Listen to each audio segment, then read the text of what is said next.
Good morning children. आप लोग कैसे हैं? उम्मीद करते हैं कि आप लोग बहुत अच्छे से होंगे और अपनी पढ़ाई अच्छे से कर रहे होंगे। तो चलिए आज नया चैप्टर जो हम बताए थे कि आपका शहनाई और बिस्मिल्लाह खान का चैप्टर जो 6 था वो कंप्लीट हो गया है और नेक्स्ट डे हमारा नया चैप्टर शुरू होने वाला है जो हम कल आप लोगों को बताए थे। उस चैप्टर का नाम है काठमांडू। क्या नाम है? काठमांडू।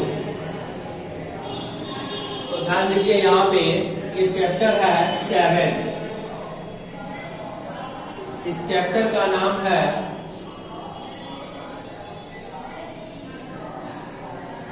काठमांडू।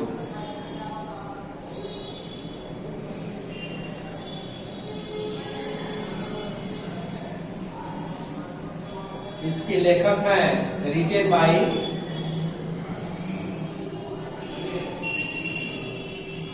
विक्रम सेठ। विक्रम सेठ, ठीक है। क्लास आप लोगों का लिख देते हैं 9 और आज का डेट हो जाएगा 28/11/2000।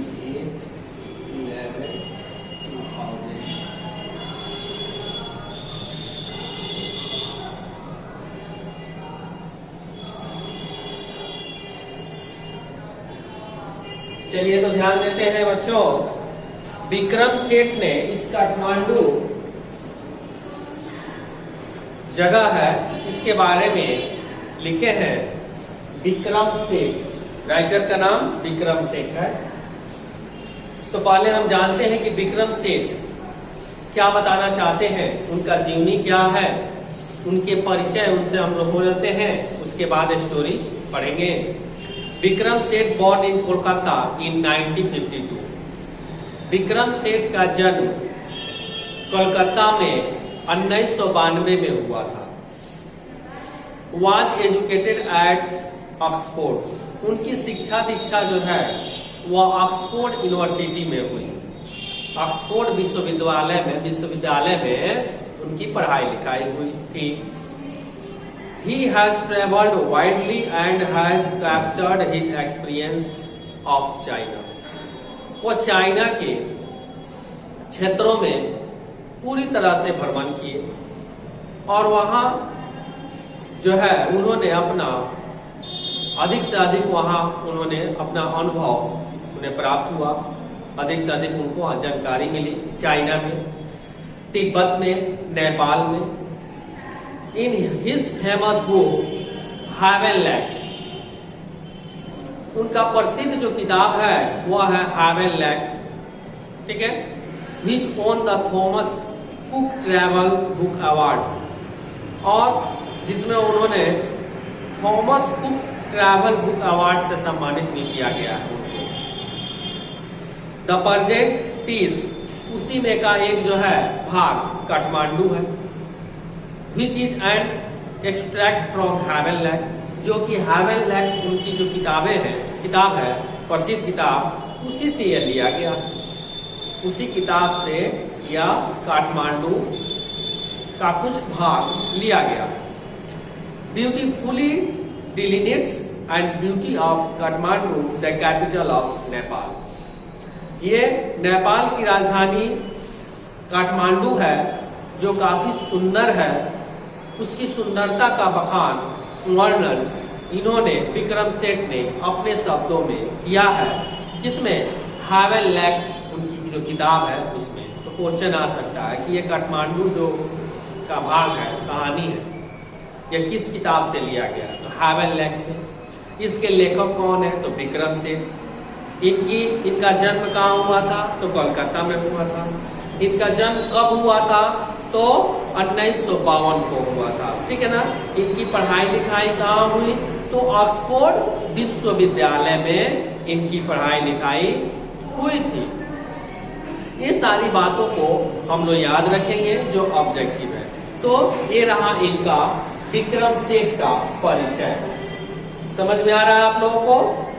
तो चलिए आगे देखते हैं काठमांडू के बारे में। पैराग्राफ 1 में इन्होंने क्या लिखा है, ध्यान देंगे।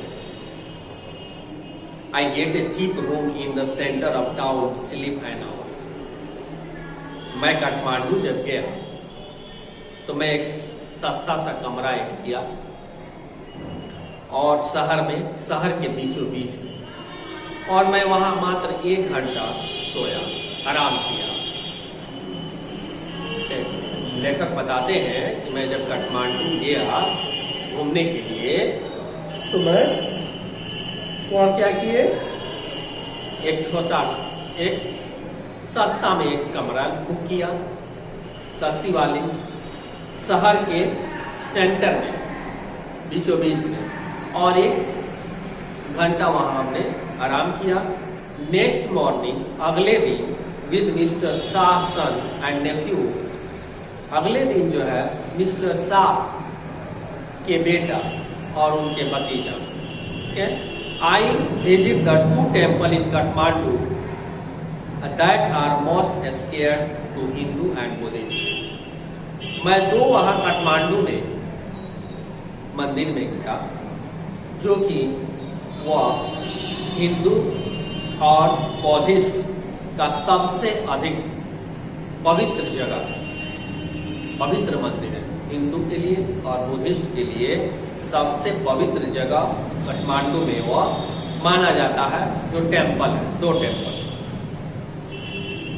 आगे सेकेंड नंबर पैराग्राफ में बताते हैं, एट पशुपतिनाथ जगह का नाम है, outside which is sine proclaims entrance for the Hindus मंदिर। आउटसाइड में वहां पे एक बोर्ड पे लिखा हुआ था, बताया गया था कि इसमें सिर्फ जो है हिंदू ही प्रवेश कर सकते हैं, हिंदू को ही इसमें जाने की परमिशन है। There is an atmosphere of feverish confusion, priest, hawker, devotees, tourists, cows, monkey, pigeons and dogs roam through the crowd. हम जब वहां गए तो हम कहा, पशुपति में, वहाँ पशुपति टेम्पल भी है, बहुत फेमस टेम्पल, जगह का नाम भी है, पशुपति टेम्पल भी है। उसी टेम्पल में जब ये गए तो वहाँ लिखा हुआ था कि सिर्फ हिंदुओं को ही इस टेम्पल में जाने, मंदिर में जाने की अनुमति है। और उन्होंने गेट के बाहर ही जब नजर दौड़ाए तो इन्होंने पाया कि यहाँ चारों तरफ का जो वातावरण है, एटमोस्फियर है, यहाँ उनको क्या क्या दिखाई दिया, पुजारी दिख रहे थे, हॉकर मतलब होता है फेरी वाला, जो घूमकर कुछ बेचते हैं, डेवोटीज, वहाँ भक्त दिखाई दे रहे थे जो वहाँ मंदिर में पूजा पाठ करने के लिए आए थे, टूरिस्ट दिखाई दे रहे थे जो यात्रा करके यहाँ पे घूमने के लिए आए थे, गाय दिखाई दे रहे थे, ठीक है, बंदरे दिखाई दे रहे थे, पिजन्स, कबूतर दिख रहे थे, और डॉग्स, कुत्ते भी दिख रहे थे। ये सब जो है रोम थ्रू द ग्राउंड्स, उसी ग्राउंड के चारों तरफ जो है घूम रहे हैं। इन्होंने देखा, we offer a few flower, ठीक है, हमने कुछ फ्लावर लिया।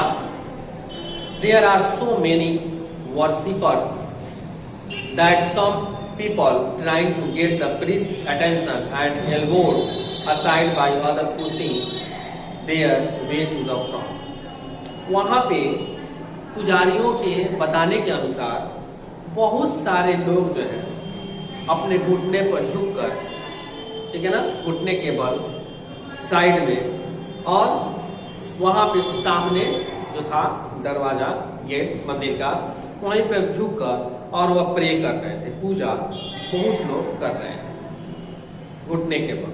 ये princess of the Nepali royal house happy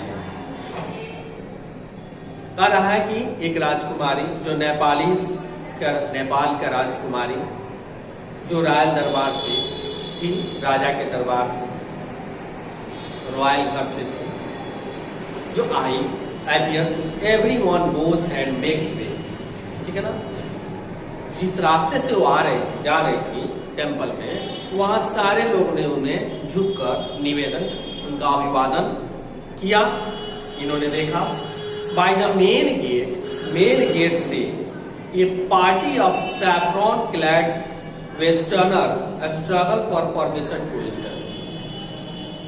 बता रहा है कि मेन गेट सैफ्रॉन कलर का ड्रेस पहना हुआ वेस्टर्नर था, पश्चिमी वाला, जो काफी संघर्ष कर रहा था अंदर घुसने के लिए। ठीक है, दरवाजे में मंदिर के अंदर। The police man is not convinced that are the Hindus, only Hindus are allowed. ठीक है, और पुलिस जो है उसको वहां मदद नहीं कर रहे थे। क्यों? क्योंकि जो है यहाँ हिंदू को ही सिर्फ टेम्पल में जाने की अनुमति थी। Only Hindus are allowed to the enter temple, मात्र हिंदू को ही उस टेम्पल में जाने की अनुमति दिया गया था, इसलिए जो है वहाँ वो भी उसकी हेल्प नहीं की। अब fight break out between two monkey, हमने देखा उसके बाद क्या कि दो बंदर आपस में लड़ रहे हैं। On cases the other who jump on to the Shivling, उसमें हमने पाया कि एक बंदर जो है कूद कर शिवलिंग पर ही चला गया, जंप कर गया। Then run scream around the temple. ठीक है, तब तक जो है पूरे मंदिर में चिल्लाहट मच गई, लोग इधर उधर भागने लगे, शिवलिंग में ही आके बैठ गया हो। एंड डाउन द रिवर, नदी की तरफ जो है उधर भागने लगे। होली बागमती, जो नदी है वहाँ पर पवित्र नदी, उनका नाम है बागमती। विच फ्लो बिलो, जो नीचे से बहती है मंदिर के नीचे। It corpse is being cremated on this bank. Washer woman are at their work and children bath, उसमें इन्होंने देखा कि वासर ओमैन जो है, धोबिन जो है, वो वहाँ कपड़ा धो रही है, अपना काम में व्यस्त है, और बच्चे वहाँ स्नान कर रहे हैं। From A balcony A basket of flower and leaves, एक बालकोनी में इनको दिखाई देता है फूलों का बास्केट और फूल का पत्तियां। Old offering now wilted it drop into the river, जो कि उसके पत्ते झड़ के उससे नदी में गिर रहे हैं, जो पुराने पत्ते सूख गए वो गिर रहे हैं। A small string half protrudes from the stone platform on the river bank, और छोटे छोटे जो है स्टोन का प्लेटफॉर्म बना हुआ है बैठने के लिए। ठीक है, नदी के किनारे। वेन इज इमर्ज फुल्ली, जो कि एक दूसरे से पूरी तरह से वो सटा हुआ है। The goddess inside with escape and the evil period of the कलयुग विल एंड ऑन अर्थ। ऐसा दिख रहा था कि एकदम यहाँ की बुराई जो है खत्म हो जाएगी। इस दौरान जो है जिस तरह से पवित्र स्थान है, यहाँ कलयुग जो है पूरी तरह से पृथ्वी से अब खत्म हो जाएगा। ठीक है, ये भाव मैंने माहौल वहाँ बना हुआ है, ये इन्होंने राइटर ने देखा और इन्हें काफी वह जगह खूबसूरत लगा, पसंद आया। तो ये पैराग्राफ आपका 2 था। ये पैराग्राफ अब 3 से हम लोग अगले दिन पढ़ेंगे। तब तक के लिए गुड बाय।